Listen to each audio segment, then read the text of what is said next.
Você já deve saber que o texto de hoje ele está em Marcos, porque nós estamos acompanhando o livro de Marcos desde o início, estamos refletindo neste evangelho, estamos tentando aprender todos os domingos com profundidade o que é que o Senhor Jesus ele nos ensina por meio desse texto, que provavelmente foi o primeiro evangelho ao qual a igreja teve acesso e muito provavelmente o evangelho que foi usado como base para que Mateus e Lucas também escrevessem o seu evangelho.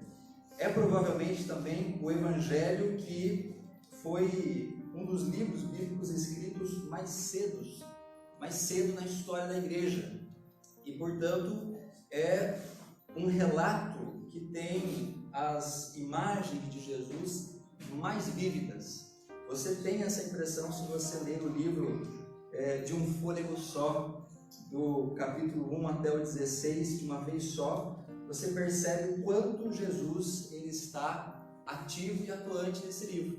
O quanto Jesus está agindo na vida do povo de Israel e fundamentalmente na vida dos seus discípulos. O quanto Jesus evidencia que trabalha para o seu povo, que trabalha para ensinar os seus discípulos a serem mais parecidos com ele. O Evangelho de Marcos ele foi escrito para nos dar essa impressão, para nos ensinar que Jesus ele é o Deus que intervém. Marcos ele escreve o seu Evangelho a partir de uma convicção extremamente sólida da divindade de Jesus. Para Marcos, Jesus é Deus. E o Evangelho de Marcos ele é sobre isso, sobre o fato de que aquele homem nascido na Palestina há 2000 anos atrás, que viveu apenas 33 anos e que desenvolveu um ministério de apenas 3 anos, este homem, ele é Deus. E é sobre isso que nós vamos conversar na noite de hoje. Abra sua Bíblia, por gentileza, então, no capítulo 4 do Evangelho de Marcos. Nós vamos refletir a partir do versículo 35 até o versículo 41.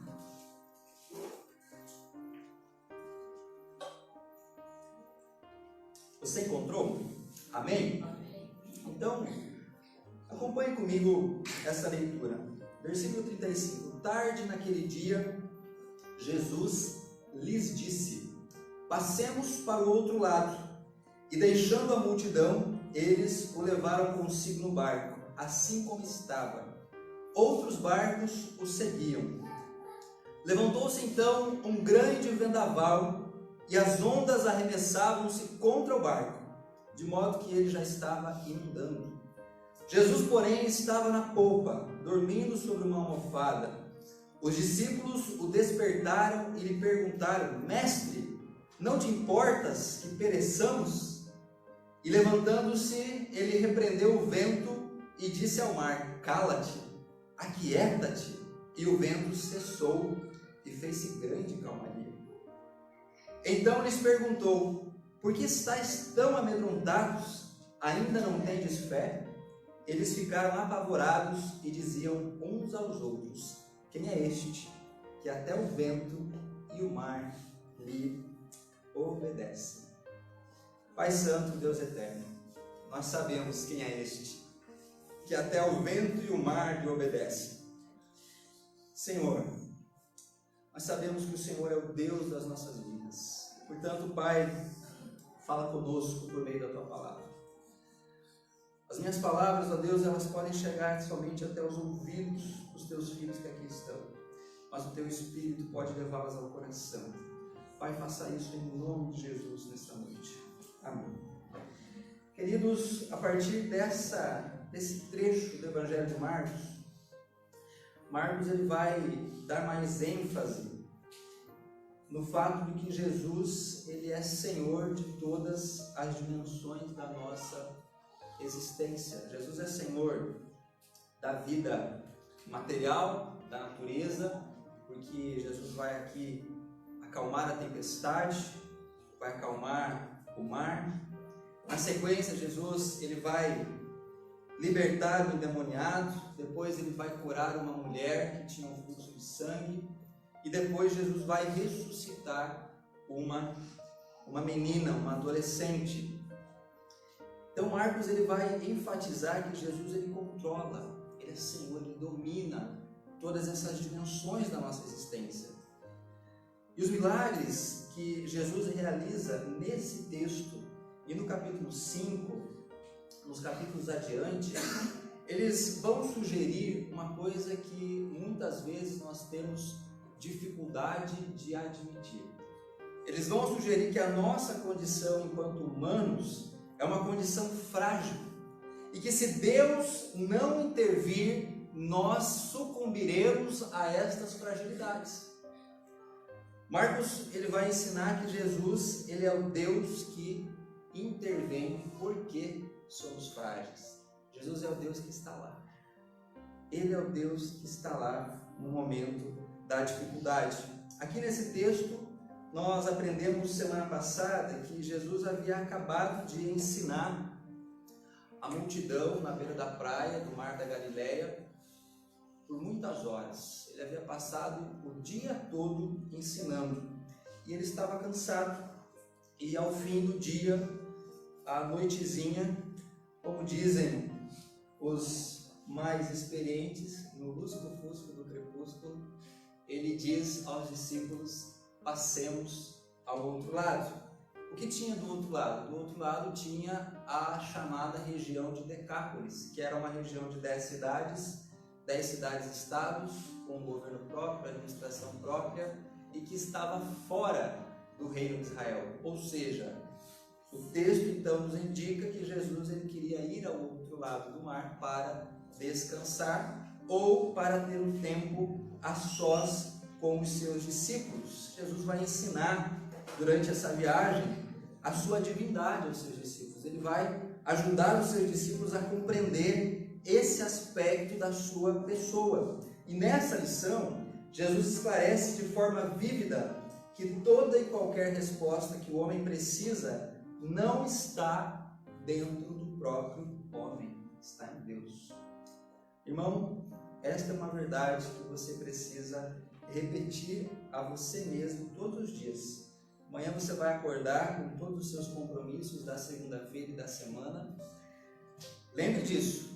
A resposta que você precisa em qualquer momento, sobre qualquer tema, ela jamais estará dentro de você. Ela está em Deus. Por que é importante enfatizar isso? Porque nós vivemos numa cultura que insiste em dizer que a resposta está dentro de você, né? Uma cultura que insiste em dizer que você precisa, antes de conhecer a Deus, se conhecer. Pois eu te digo, com toda a convicção do mundo, e não há filosofia ou psicologia que consiga rebater este argumento. Não há como um ser humano conhecer a si mesmo sem antes conhecer aquele que criou. Não há como o ser humano conhecer a si mesmo, obter respostas importantes para a sua existência, sem que antes conheça aquele que é o Senhor da existência. Portanto, calma, muita calma, porque a resposta, ela não está dentro de você. E que bom, né? Que bom que a resposta não está dentro de mim. Isso ajuda a descomprimir, isso ajuda a aliviar o desespero, isso ajuda a abandonar a desesperança. E a primeira coisa sobre isso que esse texto nos ensina é que Jesus, ele controla de fato aquilo que o homem controla de brincadeira. Jesus controla de fato aquilo que o homem controla de brincadeira. No versículo 35, Jesus convida os discípulos para passar ao outro lado. E no versículo 36, nós lemos que, deixando a multidão, eles o levaram consigo no barco, assim como estava, e outros barcos o seguiram. Eles quem? Os discípulos. Então o texto está dizendo que os discípulos, após ouvirem o convite de Jesus, pegaram Jesus, que já estava no barco, assim como ele estava, e o levaram consigo. E o texto original, ele nos dá essa mesma impressão. ele dá a impressão que após o convite de Jesus, quem passou a controlar as ações foram os discípulos, porque o texto diz, eles o levaram consigo, dando a entender uma ação pessoal de forte iniciativa, uma ação que evidencia forte iniciativa pessoal. Se você for, por exemplo, no capítulo 5, do versículo 40 do mesmo Evangelho de Marcos, o texto diz que Jesus tomou consigo os pais da menina que ele iria ressuscitar, dando a entender que Jesus, ele tomou conta da situação, ele impediu todos os demais de entrar na casa, ele pegou o pai e a mãe da criança e levou para o quarto onde a criança estava morta. Ou seja, Jesus, ele controlou a situação. O verbo que Marcos usa aqui para falar que os discípulos tomaram Jesus e levaram no barco é o mesmo. É como se você me visse pegando esse copo e eu tomei comigo este copo, tomou consigo o copo, eu estou controlando o copo, ele está nas minhas mãos, ele é meu, tem domínio, se eu quiser eu derrubo e ele quebra. Eu decido o destino do copo. É isso que o texto está dizendo que os discípulos fizeram com relação à viagem. Eles colocaram Jesus no barco, pegaram o barco e partiram para o outro lado. Por que tanta iniciativa? Por quê? Porque provavelmente eles estavam muito confiantes de que a viagem seria tranquila, muito porque pelo menos 4 dos 12 discípulos eram pescadores, e pescadores experientes. Pedro, André, Tiago e João. Nós sabemos explicitamente que eram pescadores experientes. E portanto é provável que eles assumiram a liderança porque já estivessem navegado por aquele mar por muitos anos, já soubessem mais ou menos como aquele mar se comportava, ou provavelmente, eu creio nisso, eles confiaram demais na sua própria capacidade de navegação e confiaram demais na capacidade do seu barco. Mas, conhecendo pelos evangelhos a personalidade de Pedro, que era o líder de todos eles, eu imagino que eles confiaram em si mesmos e falaram, não vai acontecer nada, a gente vai atravessar com muita tranquilidade. Pedro era o tipo de cara que costumava dizer, tá comigo, né? Então, pode confiar que a gente vai chegar do outro lado. Mas, queridos, a geografia nos ensina que o mar da Galileia ele está sujeito a muitas tempestades, repentinas e violentas, porque ele fica numa bacia cercada de montanhas. Ele é um mar que fica abaixo do nível do mar. Ele é um grande lago, na verdade, fica na região nordeste de Israel, e ele está abaixo do nível do mar e em volta dele tem montanhas. Então as tempestades, elas são muito recorrentes, e você não consegue prever, e elas chegam e arrebanham todos os que estiverem nas imediações. E foi exatamente o que aconteceu. O plano, aparentemente, ele era fácil e rápido de executar. Eles precisariam navegar apenas 8 quilômetros até o outro lado. Então não era uma grande distância. Mas, queridos, planos são apenas pontos de partida. Planos não garantem a chegada. Você há de convir comigo que o homem planeja e Deus ri, né? Eu sou administrador há 10 anos. E a administração tem 4 funções: planejamento, organização, liderança e controle. Então a primeira função é o planejamento. Então a boa parte do meu trabalho no dia a dia é elaborar planos, é fazer planejamento. E todas as vezes que eu vou conduzir uma oficina de planejamento estratégico, eu gosto de citar um grande filósofo do planejamento estratégico chamado Mike Tyson. Ele diz o seguinte: todo mundo tem um bom plano até levar um soco na boca. Todo mundo tem um bom plano, até que a vida puxa o seu tapete. É exatamente o que acontece no versículo 37. Levantou-se então um grande vendaval, e as ondas arremessavam-se contra o barco, de modo que ele já estava inundando. O ser humano sofre do viés do otimismo. Já ouviu falar no viés do otimismo? O viés do otimismo, ele é fruto da nossa ilusão de controle sobre a vida, sobre a natureza e sobre Deus.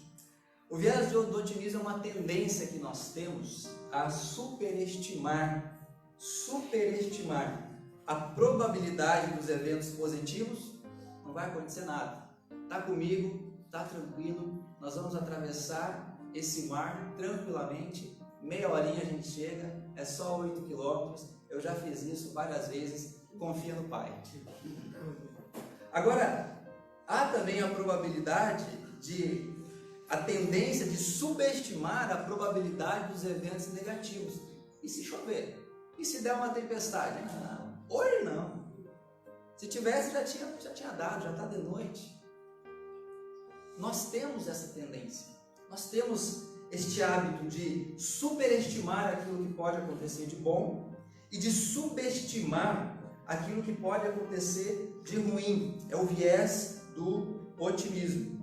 Muitos vão dizer que isso é esperança, mas muitas vezes isso é só orgulho, na verdade, porque você pode estar baseando esse otimismo em coisas que você não tem controle.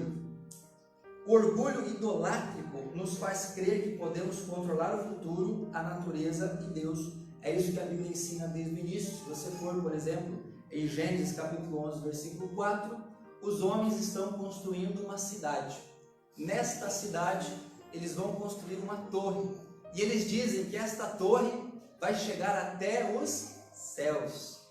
E quando Deus desce para ver o que eles estão fazendo, Deus confunde as línguas e o projeto ambicioso, super otimista, de longo prazo, chegar até o céu, não deu em nada. O problema é que até hoje, mesmo com as línguas confundidas, os homens tentam chegar até os céus por muitas formas, de muitas maneiras, elaborando, fazendo projetos muito ambiciosos para conquistar o céu, como se isso fosse possível, como se isso fosse fácil e como se isso tivesse sob o controle e o poder do homem. Aqui, no nosso texto, os discípulos descobriram da pior forma que nem a sua habilidade como velejadores, nem a estrutura do barco poderia salvá-los da tempestade. Que ruim isso, né? Descobrir da pior forma que você não é tudo aquilo que você achou que fosse. Que você não é essa Coca-Cola toda, que você não é a última bolacha do pacote, que você é só você. Quem é você? Um ser humano, dependente do Senhor, criado, criatura. Você não é Deus. Mas às vezes você age como se fosse Deus sobre a sua vida. É um erro profundo e muito perigoso confiar em você mesmo ou no mundo material como garantia para o presente ou para o futuro. Então agora eu tenho um bom emprego e isso garante o meu futuro, até você perdê-lo.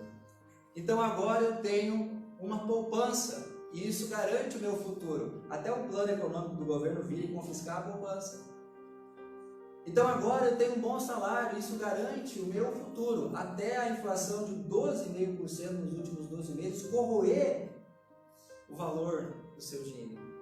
Então agora eu tenho uma casa e ela garante o meu futuro, até a tempestade, até o vendaval, até o granizo, até o fogo destruir isso que você construiu. Ah, mas eu faço seguro. Tudo bem, você pode fazer seguro para o carro, você pode fazer seguro para casa. Eu penso sempre nisso todas as vezes que eu renovo o seguro do carro. Ele cobre apenas aquilo que é material. Não há seguro no mundo, não há seguradora no mundo, e nem resseguradora no mundo que me pague um prêmio pela morte de uma das minhas meninas num eventual acidente. Tem seguro do filho que a gente perde?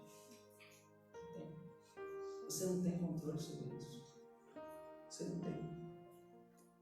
O controle que eu exerço sobre a minha vida é o mesmo que uma criança exerce sobre o seu pai em uma brincadeira. É um controle limitado e específico. A Maria Elisa arma a brincadeira lá em casa e ela controla as ações. Agora a gente vai fazer isso, agora desenha assim, agora o teu nome é tal, agora a gente vai cozinhar, fazer comidinha. E ela tem todo o poder na brincadeira dela, até o pai dizer que é hora de dormir. Quando o pai diz que é hora de dormir, acaba a brincadeira. E assim é nas nossas vidas, nós temos o controle das nossas vidas até o Senhor dar um basta, até o Senhor permitir que a vida dê um basta. E se este basta chegar para você hoje, o que tem preparado?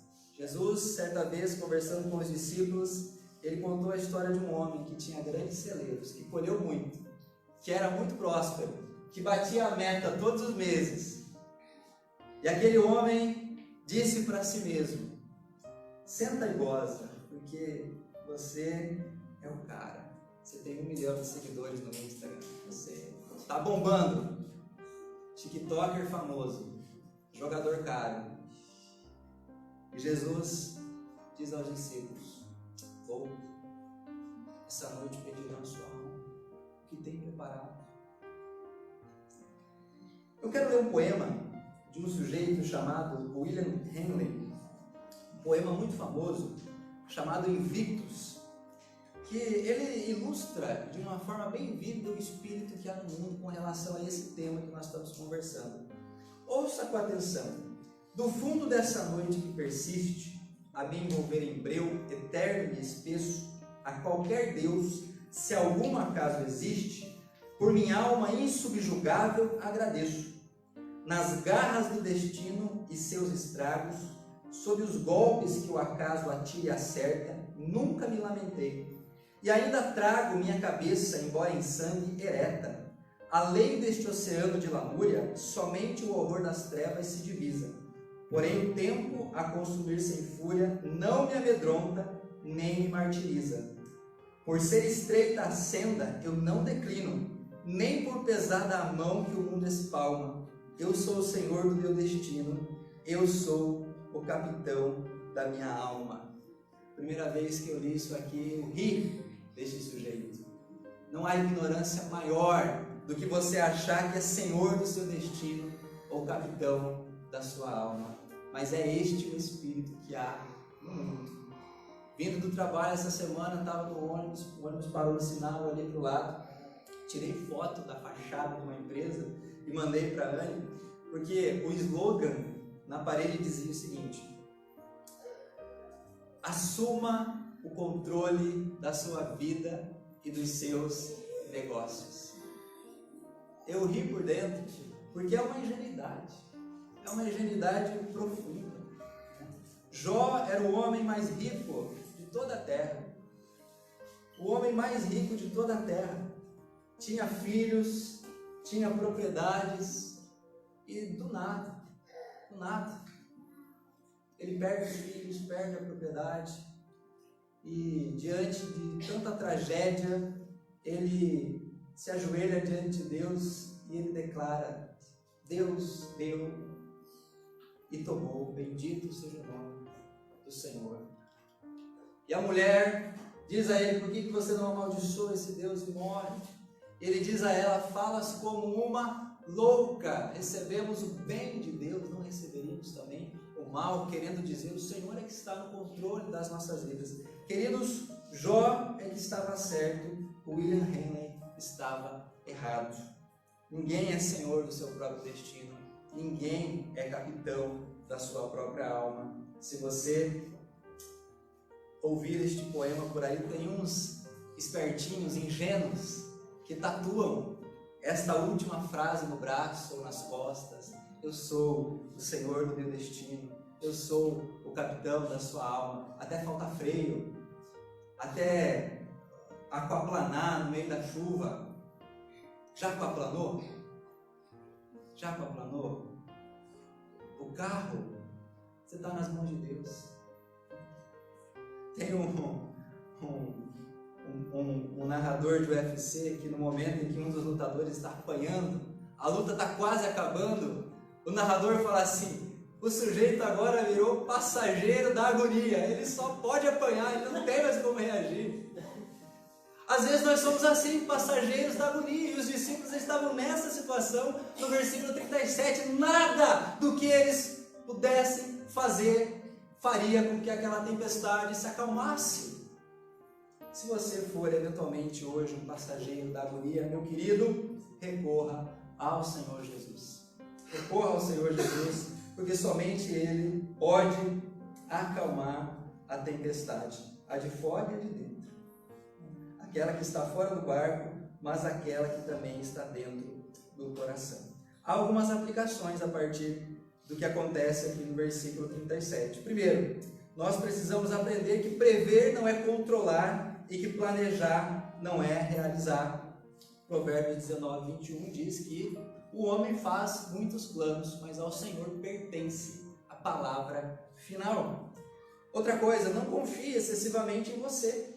É muito provável que você não seja tão capaz assim. Romanos 12, 3 diz que cada um de nós, pela graça de Deus, devemos pensar a respeito de nós mesmos apenas aquilo que convém. Paulo está nos ensinando a ter uma visão equilibrada de nós mesmos. Não termos uma visão tão otimista ou tão orgulhosa, porque eventualmente isso pode não ser muito bom. Não se ache muito esperto, você não pode pegar Deus em contradição. Deus, ele não pode ser pego em contradição. Deus, diz a Bíblia, que ele sonda os nossos corações, os nossos pensamentos. Não há como pegarmos Deus em contradição. Não seja tão otimista com a tecnologia como os discípulos foram com o barco. Salmo 20, versículo 7 diz que eles, os ímpios, confiam em carros e cavalos, mas nós confiamos na força do nosso Deus. Sabe qual é a atitude que eu considero mais bíblica e que o texto talvez queira nos ensinar? É a questão número 1 do Catecismo de Heidelberg. Ele pergunta o seguinte: qual é o seu único fundamento na vida e na morte? E a resposta: o meu único fundamento na vida e na morte é meu fiel Salvador Jesus Cristo.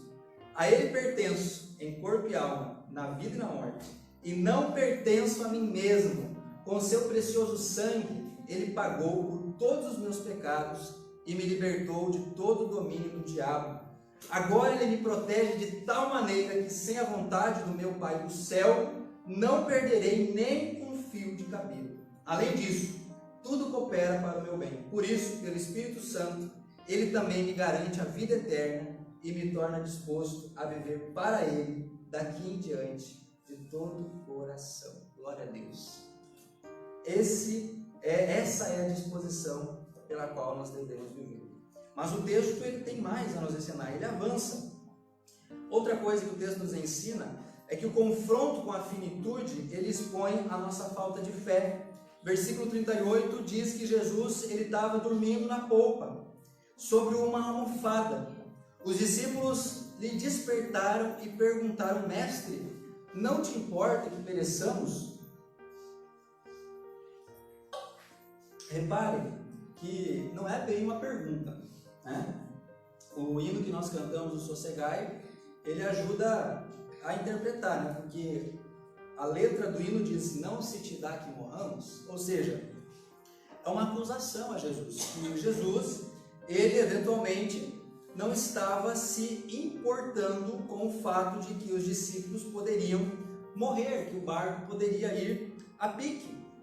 Agora, será que é justa essa acusação que os discípulos fazem a Jesus? Porque nós lemos nos capítulos anteriores aqui de Marcos que Jesus ele já havia curado um endemoniado, curado a sogra de Pedro, curado um leproso, curado um paralítico, havia curado um homem com a mão atrofiada, e ele passou todo o capítulo 4 ensinando sobre o reino. Será que este homem que fez tudo isso, ele não se importava com seus próprios discípulos?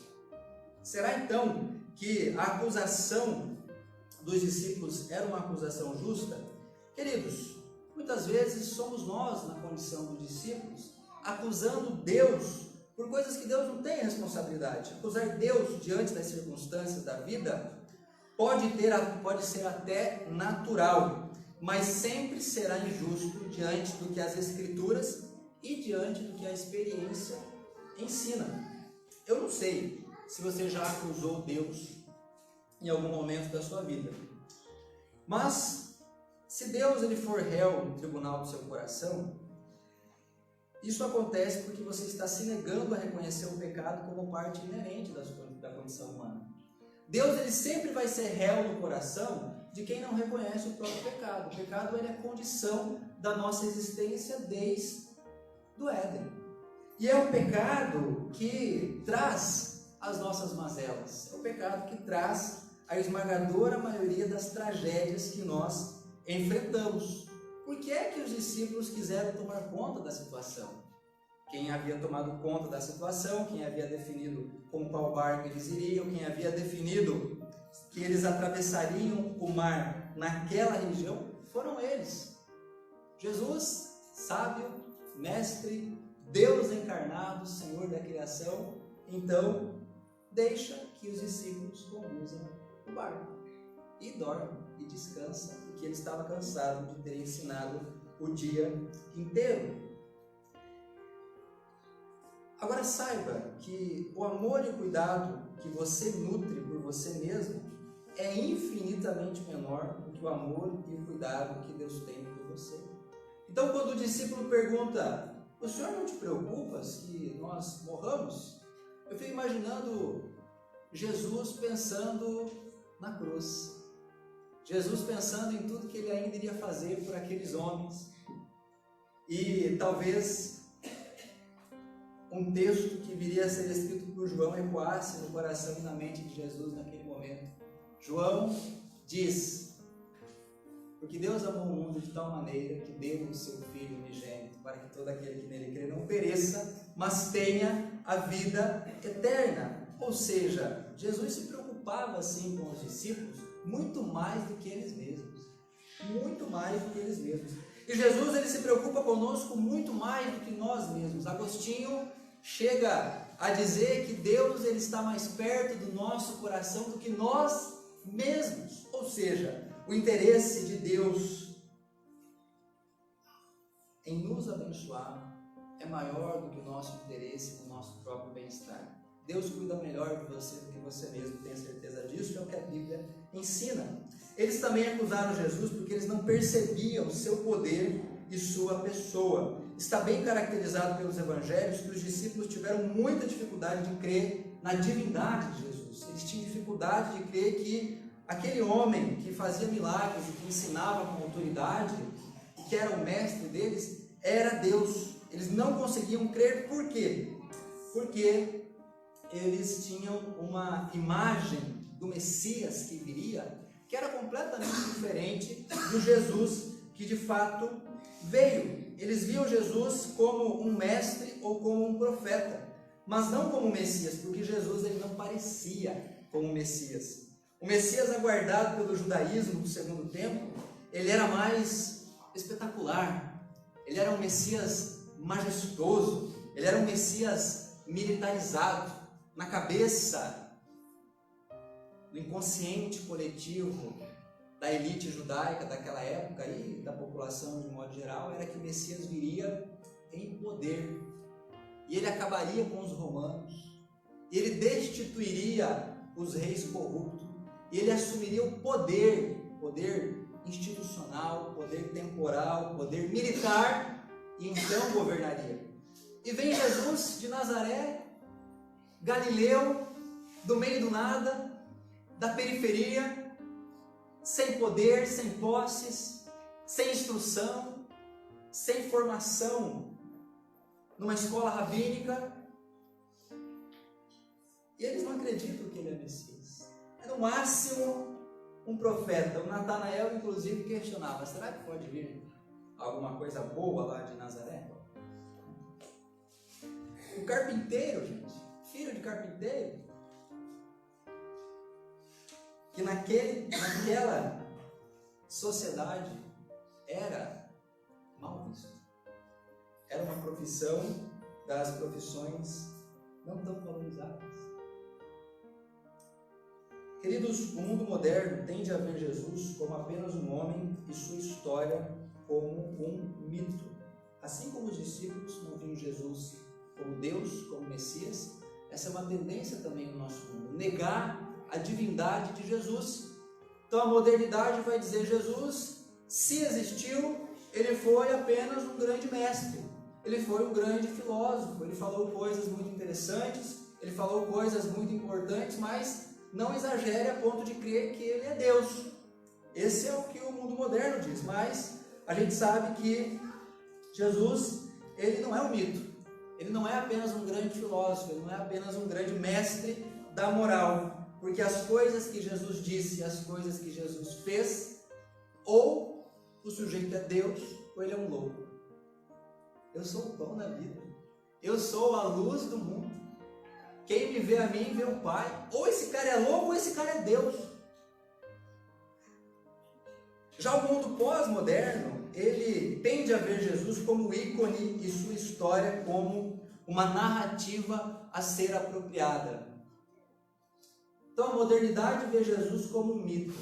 A pós-modernidade vê Jesus como uma narrativa a ser apropriada. Não importa então se Jesus existiu ou não. Importa é eu pegar a mensagem de Jesus e adaptá-la à minha necessidade. É daí que Jesus, ele vem para a igreja, mas ele também vai para o sambódromo. Jesus, ele vem para a igreja, mas ele também está nos parlamentos, ele está nos palácios do governo, ele está na mídia, e em cada lugar onde Jesus está, esse Jesus pós-moderno, ele está ali para atender a interesses de quem o levou. Então Jesus, ele vai para o sambódromo, não com a mensagem de que ele é o Salvador, aquele que morreu pelos nossos pecados. Ele vai para o sambódromo com uma mensagem de, olha, ele também está aqui junto com todos os demais.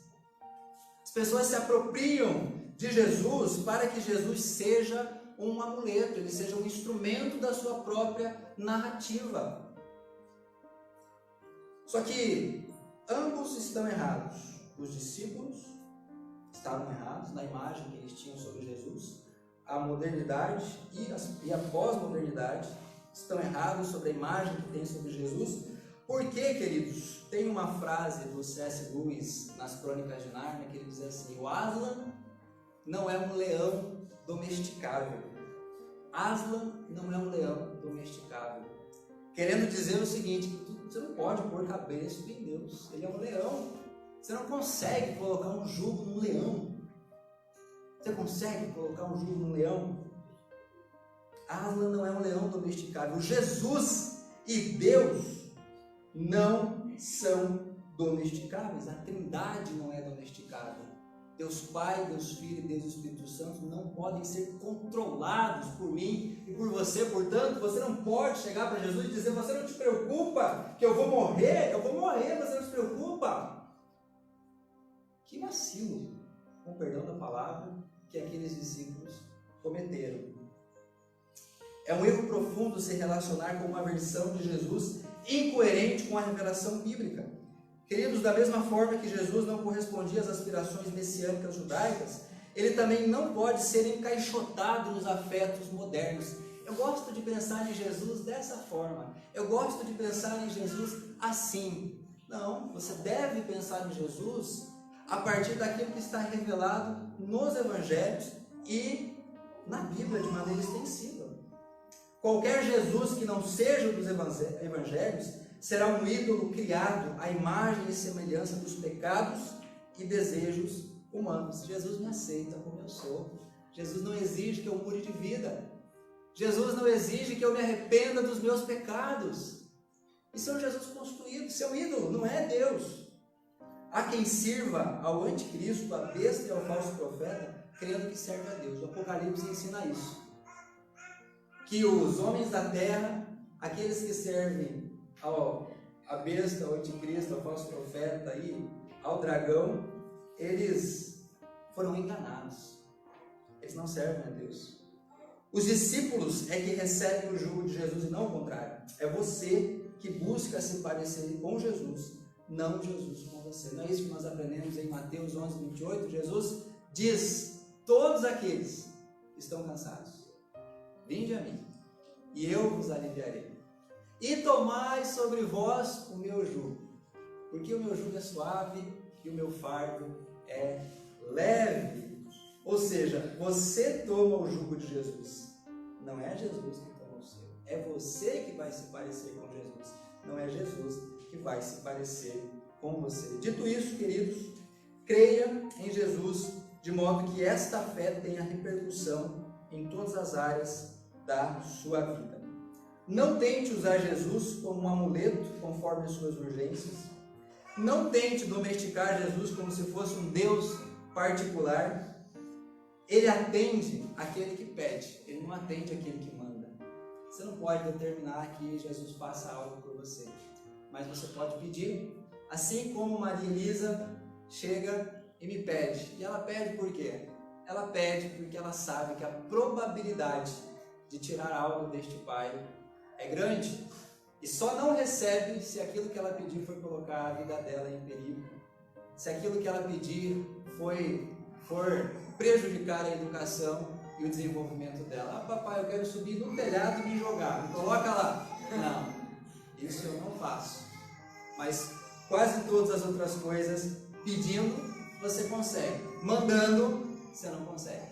Porque você não pode tratar o pai como se fosse o teu filho. Não tente comprá-lo com suas habilidades, recursos ou promessas. Confie em Jesus como Deus que intervém e restaura todas as dimensões da sua vida. Marcos 5,36 diz: não temas, crê somente. Não temas, crê somente. Irmãos, para terminar a nossa reflexão, a terceira coisa que esse texto nos ensina é que violência e fúria caracterizam o mundo sem Jesus, e a paz caracteriza o mundo após a intervenção de Jesus. No versículo 39, Jesus se levanta e repreende o vento e diz ao mar: cala-te e aquieta-te. E o vento cessou e fez-se grande calmaria. Aqui Jesus, ele diz ao mar a mesma coisa que ele diz ao demônio lá no capítulo 1, no versículo 25. Ele expulsa o demônio e ele diz ao demônio: cala-te e aquieta-te.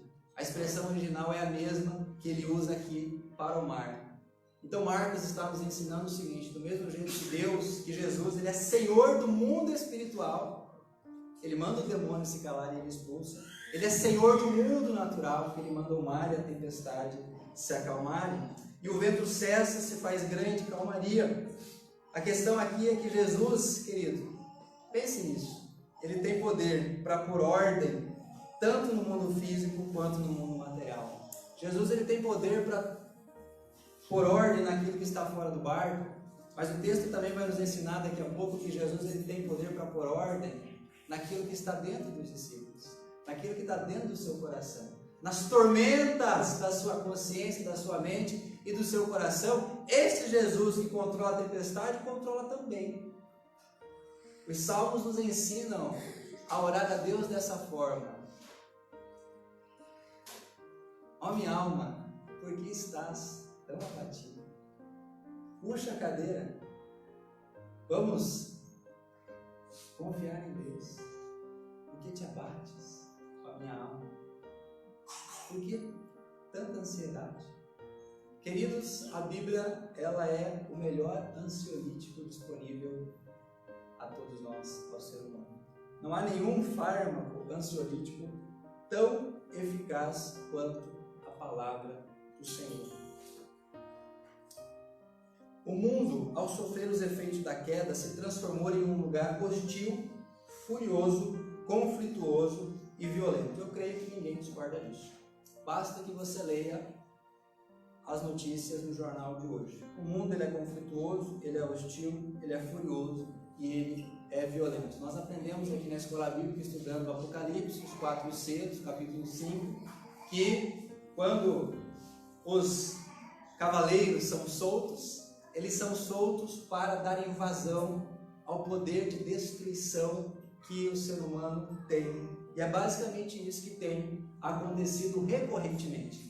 Em todas as dimensões da nossa vida, nós temos uma grande capacidade de causar destruição, conflito, fúria, violência e hostilidade.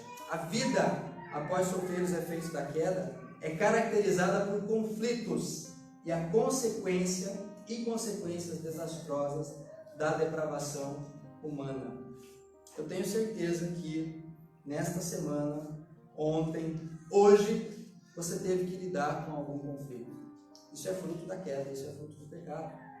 E nós precisamos levá-los a Jesus. Porque, apesar da vida ser assim, conflituosa, violenta, furiosa e hostil, Jesus, ele intervém para limitar os efeitos da queda. E é só por isso que nós não nos matamos integralmente.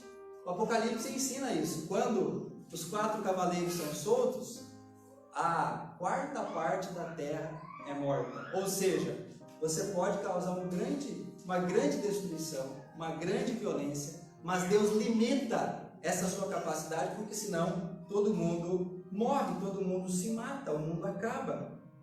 Isso é tão verdade que agora, com o advento da guerra na Ucrânia, voltou a discussão sobre a nossa capacidade nuclear. Temos capacidade nuclear hoje para destruir o mundo 16 vezes. Mas está melhorando, claro que está melhorando. Há 30 anos atrás a nossa capacidade era de 30 vezes. Agora é só de 16 vezes.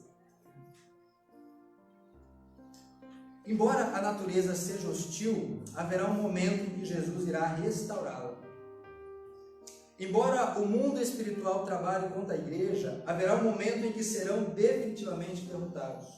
Embora eu e você sejamos conflituosos, Jesus, ele nos reconcilia em todas as direções. Em Jesus, Deus restaura, reconcilia e pacifica. É isso que Coríntios nos ensina. Paulo diz que Deus estava em Cristo reconciliando consigo o mundo. Irmãos, se reconcilie.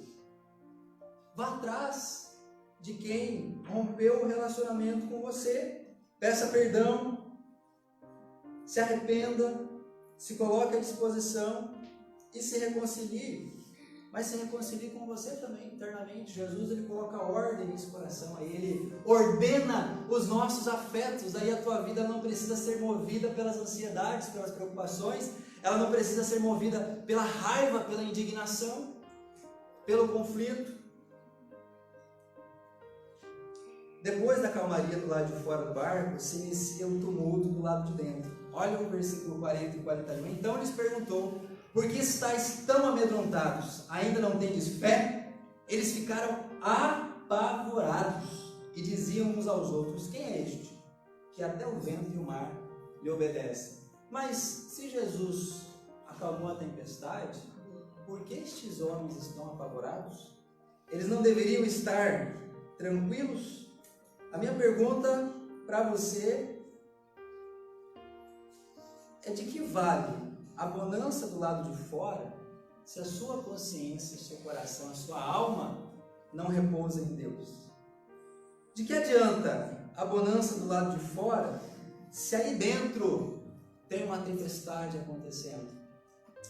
O Agostinho, ele dizia o seguinte: fizeste-nos para ti, e inquieto está o nosso coração enquanto não repousa em ti. Eu fui feito, criado para funcionar em Deus. Quando eu tento me afastar, eu não funciono direito. Os afetos do coração, a consciência, ficam todos bagunçados. A condição do homem, a fragilidade do homem é essa, porque está longe de Deus. O apavoro dos discípulos, o medo, o assombro, é porque eles estão com uma revolta interior, porque eles simplesmente não conseguem conciliar o fato de que aquele homem de Nazaré é Deus. Eles não aceitam isso. Há um orgulho aqui profundo. Logo depois de Jesus acalmar a tempestade, eles ainda não admitem que é o Senhor encarnado que está na frente deles. Meu irmão, não seja como esses caras. Não seja assim. Jesus, ele não é teu amuleto, ele não é um teu profeta, ele, sabe, não é o teu Deus particular, ele é o Senhor de toda a criação. Você pode acalmar o coração, pode acalmar essa alma, porque você pode ir a ele, e ele tem todo o poder não está em você. E essa pergunta, ela é bastante intrigante. Quem é este que até o vento e o mar lhe obedecem? O mesmo C.S. Lewis, que escreveu as Crônicas de Nárnia, num outro livro, Até que Tenhamos Rostos, a última frase do livro, ele diz o seguinte: agora eu sei, Senhor, por que não respondes? O Senhor mesmo é a resposta. Diante da tua face, as perguntas desaparecem. Que outra resposta seria suficiente?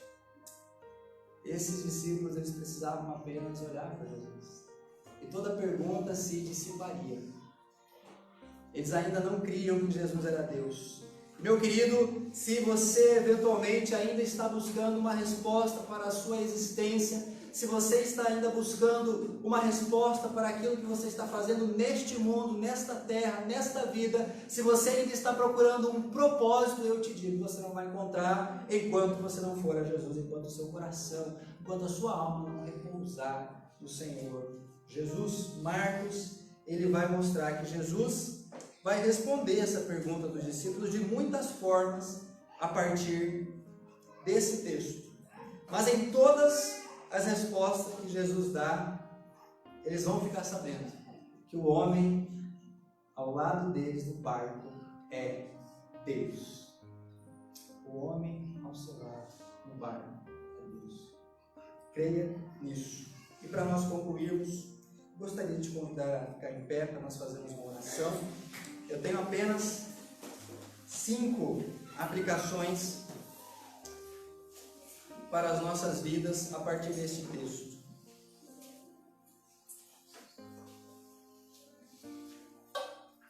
Primeiro, abandone de uma vez por todas a ilusão de que você está no controle da sua vida.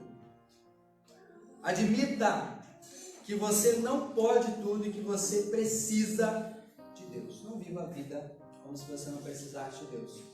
Não viva a vida como se a igreja precisasse de você e você não precisasse de Deus.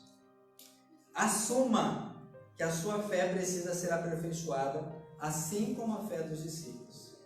Creia que Jesus está ao seu lado e que Ele se preocupa mais com você do que você mesmo. Acalme-se. As respostas que você precisa estão em Deus por meio da sua palavra. Vamos orar? Santo Deus, a tua palavra fala conosco. A voz do Senhor troveja nas nossas consciências. A tua voz é poderosa, Pai. Ela manda que a tempestade se acalme. Ela manda que o mar se aquiete. Ela expulsa todos os demônios. Ela reconcilia, restaura e pacifica. Nós pedimos a Deus que o Teu Espírito Santo leve esta palavra aos nossos corações e à nossa consciência. E que possamos todos os dias viver na confiança de que este homem ao nosso lado no barco é Deus. E que, portanto, a nossa alma pode navegar tranquila, porque Ele está cuidando de nós. Nos ajuda, Senhor, a todos os dias entregar as nossas vidas ao Senhor. Tira do nosso coração o desejo de controlar todas as coisas. Tira do nosso coração o orgulho de nos acharmos melhores que o Senhor, ou de acharmos que não precisamos do Senhor.